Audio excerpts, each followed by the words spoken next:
মহারাজ, আপনার জন্মদিনের জন্য আমি আপনার জন্য হার বানাইছি, নিয়ে নেন।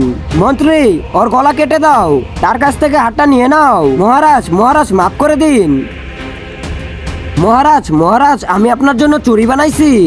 মন্ত্রী, ওর হাত কেটে দাও। মহারাজ, আমাকে মাফ করে দিন, আর হবে না। মহারাজ, আমি আপনার জন্য একটা জিনিস বানাইছি। কি বানাইছো দেখাও। এই দেখেন, জাইঙ্গা। মন্ত্রী, রাজা সাহেব, আমি বুঝে গেছি, তোর প্যান্ট খোল। হ্যাঁ, কেন? এটা আমার মহারাজের আদেশ। একবার একটা লোক তার জন্মদিনে গিফট দেওয়ার জন্য হার বানায় নিয়ে আসছিল। মহারাজ তারপর তার গলাটাই কেটে দিল। আরেকবার একটা লোক রানিমার জন্য হাতের বালা নিয়ে এসেছিল, মহারাজ তার হাতটাই কেটে দিল। আর তোকে তো এখন কি করবে ভূত, তুই তো জাঙ্গিয়ে দিয়েছিস, তোরটা এবার কেটে দিবে। একজন মা কতটা আপন হয় সেটা একমাত্র যার মা নেই সেই বুঝে। আপনার মা যদি বেঁচে থাকে তাহলে চ্যানেলটিকে লাইক সাবস্ক্রাইব করে দিবেন, আর যদি না দেন তাহলে ভাববো আপনার মা বাবা বেঁচে নেই। তার মানে?